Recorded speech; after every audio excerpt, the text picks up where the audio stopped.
Big boss 7 Telugu విన్నర్గా రైతు బిడ్డ పల్లవి ప్రశాంత్ నిలిచిన విషయం తెలిసిందే. బిగ్ బాస్తో పల్లవి ప్రశాంత్కు విపరీతమైన క్రేజ్ వచ్చింది. అయితే బిగ్ బాస్ ముగిసిన తర్వాత అదే స్థాయిలో పల్లవి ప్రశాంత్ వివాదాల్లోనూ చిక్కుకున్నాడు.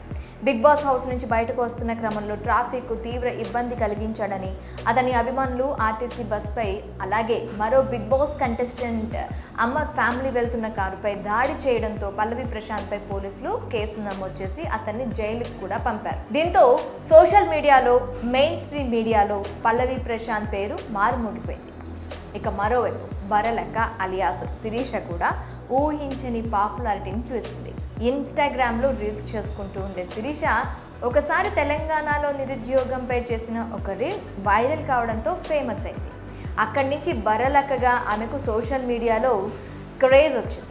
ఆ క్రేజ్తోనే ఆమె ఇటీవల ముగిసిన తెలంగాణ అసెంబ్లీ ఎన్నికల్లో కొల్లాపూర్ నియోజకవర్గం నుంచి స్వతంత్ర ఎమ్మెల్యే అభ్యర్థిగా పోటీ చేసింది. ఆమెకు దాదాపు 5,000 పైచీలు కోట్లు కూడా వచ్చాయి. ఎమ్మెల్యేగా ఆమె పోటీకి దిగడంతో 2 తెలుగు రాష్ట్రాల నుంచి ఆమెకు మద్దతు లభించింది. ఇలా అటు పల్లవి ప్రశాంత్, ఇటు బరలక్క ఇద్దరు సోషల్ మీడియాలో భారీ క్రేజ్ని సంపాదించుకున్న వాళ్లే. అయితే ఇప్పుడు వీళ్ళిద్దరికీ సంబంధించి ఒక కామన్ విషయం వైరల్గా మారింది.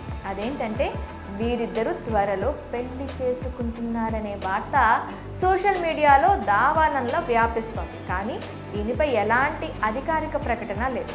ప్రశాంత్ కానీ బరలక్క కానీ దీని గురించి ఎలాంటి ప్రకటన చేయలేదు. పైగా వాళ్ళిద్దరూ ఎప్పుడూ ఒకే వేదికపై కలిసిన దాఖలాలు కూడా లేవు.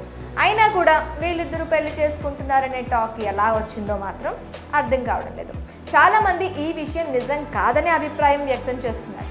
మరి రైతు బిడ్డ బర్రలక్క పెళ్లి చేసుకుంటారని వస్తున్న వార్తలపై మీ అభిప్రాయాలు ఏంటో కామెంట్ రూపంలో మాకు తెలియజేయండి.